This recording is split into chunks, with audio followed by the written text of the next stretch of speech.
Go. So my CAP project group was me, Olivia, Sarah, and Brandon, and the issue that we decided to do was human trafficking. We decided to do this issue because after researching a little bit further into it, we realized how real and how big this issue was, and we thought the best way to fight this would be to spread awareness and to let people know and be more informed about the subject. So our first original goal was to help pass Assembly Bill 1227, which is basically a bill that states that it's a state law requirement to now teach human trafficking prevention education in high schools. But the problem with that goal was that it had already passed, so it was kind of ineffective. So then we kind of shifted our goal more into implementing human trafficking prevention education into our schools. And so my first CAP action project was emailing Congressman Matsui, and I later realized how off and sidetracked that was, because that was more of a national way of doing it, when my issue was more of a local level, school level kind of thing. So I shifted my gears and I kind of focused more on school district wise. So in a meeting in a presentation that my Vang did at our school, I realized that would be a good opportunity to get connected with someone from the school district. So during that, the second action project, I really stepped out of my comfort zone, because I normally wouldn't step up and introduce myself to a school district trustee. So that was interesting, and she connected me to the main point of my second action project, which was Daryl Wu. And so he was a co-founder of My Sister's House, which is an organization that focuses on fighting human trafficking also. And so thanks to the connection that I got from my Vang, she was able to connect me to Daryl Wu, and we could have, we emailed back and forth, and we even scheduled a phone call.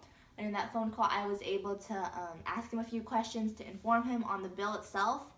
And that action project required me to be more organized and articulate, and to be more knowledgeable in what I was talking about, because I didn't want to give him any false information.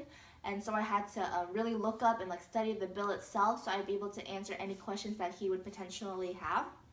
And so for my third civic action, what I did was me and Sarah, we scheduled a meeting with Principal Van Natten, and we also planned to speak at a faculty meeting with the teachers.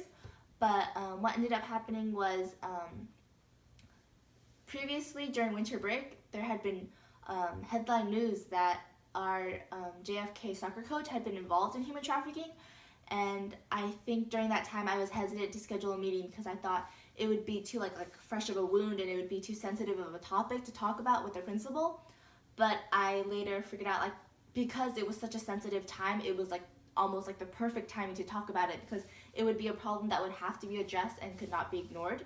And so in that meeting, me and Sarah kind of just talked to the principal about were there any signs that the soccer coach was involved in human trafficking, what had gone wrong in the background checks, if anything had gone wrong. And he said that nothing had gone wrong with the background checks and everything had passed smoothly. It's just that human trafficking was such a hidden problem that it couldn't have been identified. And so with this, we realized how much more important it is, because a human trafficking victim or person involved with it could be anywhere and we wouldn't even know it. So that's why we continue to shift our goal into implementing human trafficking prevention education into our school. And it was during that time that we Olivia had been previously contacting 3 Strand Global, and so she was able to schedule us a meeting with 3 Strand Global, so we ended up postponing the faculty meeting, and we went to go visit a worker from 3 Strand Global, and there she gave us an outline of what their program was all about, and there we figured out that our school qualified for funding from the Rotary grant that would allow us to have free access to the program. And so we were really excited about that. We were oh, this is going to get implemented now. We were moving forward. And so at this point in the project, I was feeling a lot more motivated and a lot more interested and connected to what my issue actually was. And so going back, me and Olivia, we scheduled another meeting with Principal Van Natten, and we handed him what the worker at 3 Strand Global had given us.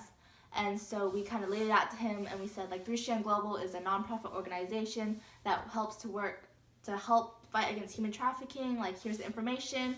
it'll be free. You just need to say yes, and we can start implementing it right away, because now it is a state requirement to have that teaching implemented in our school. And so I think coming out of that meeting, we were a little bit disappointed, because we thought he would be just as excited as us about this, but instead he was a bit hesitant, and like he seemed really doubtful about this program. So we were a bit disappointed in that.